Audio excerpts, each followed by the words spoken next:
Hi, everybody. My name is Justin Sider. I'm the CIO of Belay Technologies.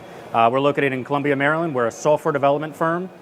Today, I'm here to talk to you, give you an introduction to test-driven information as a service. This is going to be a conceptual type of presentation. I'm not going to get into a whole lot of detail. So we'll go ahead and get started. What is test-driven information as a service? This is, I like to call this TDIS. What is it? It's the love child of test-driven development and test-driven infrastructure, right? Bringing the two most important methodologies and practices together to drive agile organizations. It's the holy grail of testing, right? So you're going to have the ability to deploy your infrastructure, deliver your services and applications, and perform your end user testing, right? This is really all about the end user, right? We're all here because we have users that are going to be using our services, and we need to make sure that we can test exactly what they're going to experience. So think of it this way, right? The focus is that you're going to write tests that exercise what a user wants, what a user is going to experience from day one. So you want to make sure that they are happy, right? And you do this by testing first, and you test a lot, over and over again, until you ensure that their experience is true. Another thought is the idea that if something needs to change in your infrastructure, such as a software, a firewall, an OS upgrade, you can write a test plan to deploy your infrastructure, deploy your software, and test the entire infrastructure. Again, from the user aspect, this is not testing a configuration, this is testing the user experience. Why would you want to go with this? Simply put, failure is not an option. I don't know any CIO, CEO that's going to come to you and say, hey, it's okay if your infrastructure doesn't work, or if your users can't access your services, your customers can't get to their timesheet server, whatever it is. Failure is never an option. Over time, you're going to have cost savings. You're going to have decreased time to market because you're going to be testing your entire infrastructure and being able to deploy it over and over again, right? You're going to be able to walk through those scenarios. You reduce your outage time. So whether that means less outages overall, or whether that is deploying the time for your deployments, right? You have an outage window on a Thursday night, and you can take that time from 4 hours to 2 hours, and you're saving time and money right there. And the other piece is decreased backup footprint. So typically with infrastructures, you're going to have a nice vSphere cloud, and you're going to have a backup solution that's going to be backing up running VMs. When you get into TDIS, you're really talking about how you can deliver infrastructure as a code, and then you don't have to back up those running VMs, right? You back up those configurations. You're able to use something like Salt or Docker to deploy your infrastructure. You don't need to back up those running VMs. You back up the code that deploys your infrastructure. And then on the logging front, you're backing up the logs on the log server, a centralized log server. All of this is going to give you that confidence to exercise new scenarios. It's going to give you the confidence to recreate those user scenarios over and over again. You never have to be scared that a software deployment coming up or an infrastructure deployment that's coming up is going to break your system because you've already done the testing. This also gives you the ability to test system upgrades and deployments, from the ground up. All right, the drawbacks, there are some, right? You're going to need extra hardware. This stuff doesn't come free. Unless you have a big, large lab where you can deploy, basically a second set. And I'm not talking about a development area where folks can develop against. I'm talking about a test infrastructure. So there's some ramp-up costs there. And then you have the overhead to create the tests, right? You have these requirements that users are leveraging against you. Right off the bat, you should start deploying those tests. So you have the initial cost here on this diagram, right? So the green bar is the initial cost of getting those development tests and getting them up to a level that is going to support your needs. The blue line is time to market, right? So as you develop those tests, the price or the cost is going to drive down the time to market.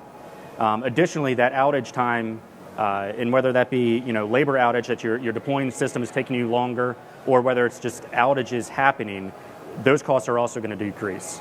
So it's kind of like an offset, but overall that confidence piece is what you're looking for. All right, so here's the test-driven process. First of all, you define your requirements, right? Whether that's an internal requirement or whether that's a customer requirement. People are coming to you, telling you what you need to do to your system. So the first thing you should do after that is you're going to write your test.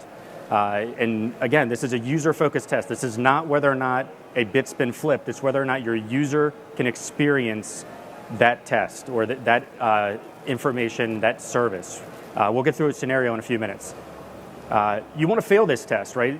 It's no good if you're always writing tests that always work, right? You never can run through that failure scenario, right? You want to see things fail. It's important. So the next thing after you fail that test is you're going to write the code to fix the failed test. And again, this doesn't have to be the final code. This is a first pass. So you write the code, you pass the test, and then you're going to refactor. You're going to get that back down to best practices. You're going to reduce the code. And then you have that final pass, and you're going to reiterate through this over and over and over again. All right, so to recap, test-driven IaaS is a methodology or practice, right? This isn't a product or a solution you can implement. It's a methodology. It's something that from the top down, your CEOs, CIOs need to push you towards. This is going to require you to create tests that represent the user stories within your environment. And again, the tests are designed not to test the configuration of a specific component, but for the overall operation of the infrastructure or service. All right, so here's the scenario, right? I'm a CIO and I have a time card system for my company. Pretty basic thing. You have a user sitting out here. He's going to go over 443 into your web server that's in your DMZ. After that, it goes through your firewall. It's going to hit your Oracle web server. Simple solution. This happens day in and day out. But here's the thing. What if you want to change that database out, right? You're tired of Oracle and you want to implement Microsoft SQL Server. I don't recommend this, but go ahead and do it. So from the user perspective, they're still hitting the same web server on the same DMZ, right? That doesn't change. But what you need to test is that port change, right? So you're going from 1521 to 1433. It seems like a relatively simple change, but think about all the different things that are changing. You're changing the SQL Server on the back end. You're changing the firewall rule. You're changing the web server, right? All of these things need to be tested, and you need to ensure that that user can still hit the web page and enter their time. That's the most important thing. It's not about the rules. It's not about the configuration. It's about whether or not that user can still access the service they expect. All right.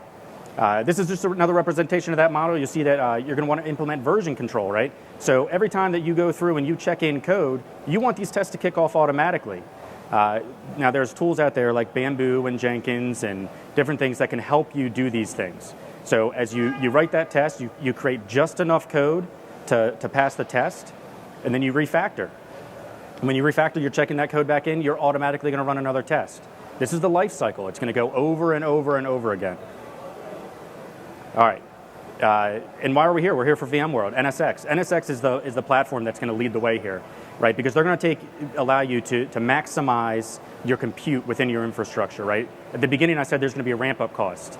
Yes. However, if you implement NSX, they can take advantage of that, right? Because they can take that entire infrastructure and put a firewall around it, right? So you can recreate your infrastructure inside of your larger infrastructure. Maybe that's your development infrastructure. Maybe you have your own testing infrastructure. NSX is going to allow you to segregate all that traffic, all of those scenarios, so that you can deliver the proper testing. Some tools to get you started. From the user aspects, Selenium and Appium and AutoIt. These are great tools to get you that user interface, browsing to URLs, clicking on buttons. Jenkins and Bamboo, these are your continuous integration tools. From the infrastructure side, you have SaltStack, Puppet, Docker. All of these tools are that configuration management, and that's from a Windows side or a Linux side. Belay Device, it's an automation framework for testing software or infrastructure.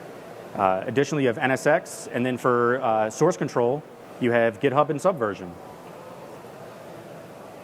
So I want to thank you very much. I have another session tomorrow at 3:30, getting a little more into automating the infrastructure testing, and check us out online. Thank you.